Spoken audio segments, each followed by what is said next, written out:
Hello, beautiful people out there. I would like to introduce myself first. Nishant Kumar here, an aspiring student of University Canada West, pursuing MBA, and I would like to share some of the deep and fascinating economic concepts that we have learned so far, and some of them were shared news by my colleagues. I will try to establish a proper connection between the news and the topics that we have discussed so far. So, firstly, I would like to start with the first news that is about the Saudi Arabia's vision of 2030, which briefly talks about supply and demand. The news is about why Saudi Arabia wants to create demand for non-oil sectors. Now, let's take a deep dive into the topic to understand it better. Let's understand so as to why Saudi Arabia is going for other options rather than their biggest export, which is oil. The answer to that question is the uncertainty of prices and the demand for oil in the upcoming future, which we all are aware that a shift towards green and clean energy, as they have abundance of definitely a yes, solar and wind energy. Now, back to the topic, how is this even related to the supply and demand?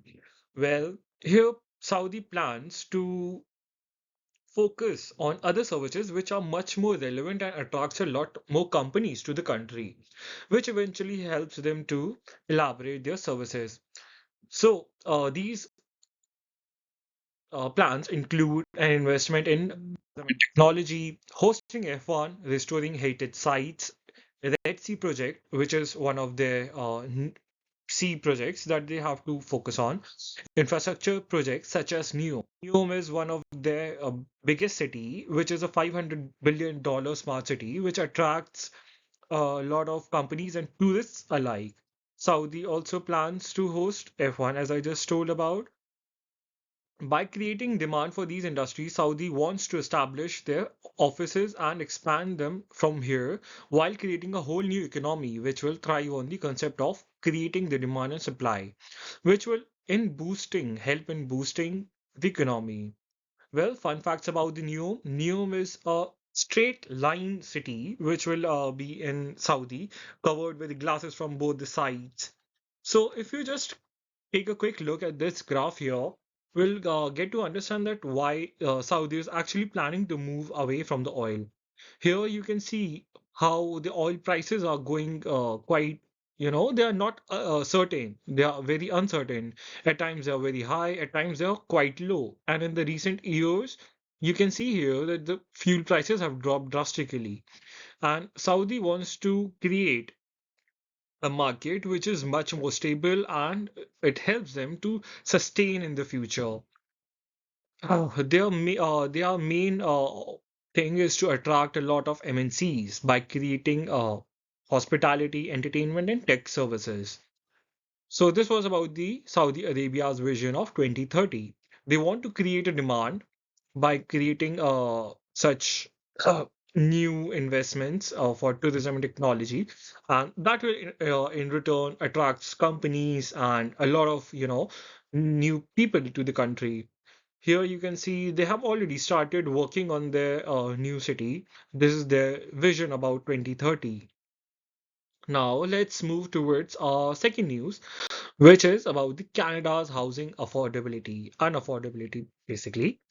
So our second topic for discussion is Canada's housing affordability, which is related to market failures. Let's first understand what does it actually mean. In the recent years, as you are aware, the inflation rate in Canada has rocketed at a very steep pace that resulted in prices of houses getting higher, which is with it, but remains low in people's budget to afford them. If we just look at the data that we have here, it shows us that housing prices have shot up approximately 30%. And if we look at the mortgages, it shot up by a whopping 40%. This was about housing.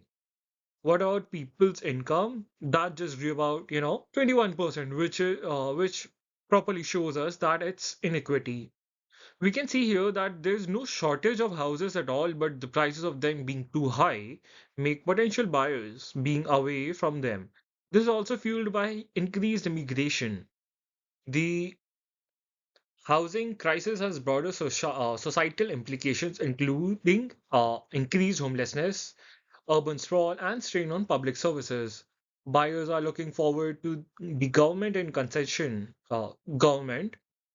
helping them concession of interest rate. Otherwise, market would be unpredictable and less than ideal choice for customers to buy, which will eventually lead them to market failure, where there will be abundance of supply houses but very few demand as there will be no customers. So in this graph, you can actually see, like I have got the demand and supply graph here, and also you can in this graph you can see the prices of houses in Vancouver have skyrocketed such a rapid pace.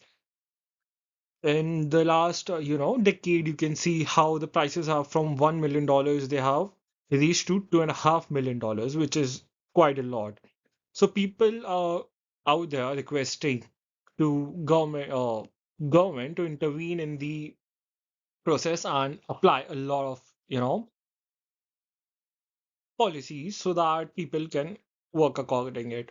Well, a quite quick update from yesterday's news that the government has actually planned a roadmap and to solve that crisis with keeping realtors and politicians closely working on the policies to turn the scenario downside up I use because the crisis is basically going down, so they want to make it a profit. Now for our last topic right now, which is so here is our last topic and the final topic for the day, which is the government of India that announces plan in increasing their solar manufacturing in India, relating to the topic of production, its cost, and how the market is nearly perfect competition. Well, starting with the topic, let's see the core value behind increasing the manufacturing of solar panels. Is that India wants to promote cleaner energy, increasing their solar usage from up to 80 gigawatts from 50 gigawatts as of now to reduce dependence on imports as well. That said, let's find what's in there related to the production. To increase their capacity, they have planned to do it locally rather than depending on the imports, which will in return give them a boost in production, expertise in the market as well, and also provide a lot of jobs for the local people. And if that's done, it will impact the cost of manufacturing those units. How will it may affect, you may ask? That would be a local manufacturing players will come in the game competition, which will increase, and so the cost will decrease. Doing that, it locally stops them from paying extra fees on imports while making sure to build our factories for mining raw materials. And lastly, as I just talked about manufacturing players entering the market, that would eventually make the market a near perfect competition, which will also help India to compete globally. As you can see here, promotion of green and clean energy is one of their main topics. And by doing so, they will reduce the imports and increase competition.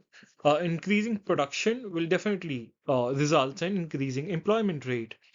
Domestic production will make the cost reduced drastically, increasing market competition with more manufacturers.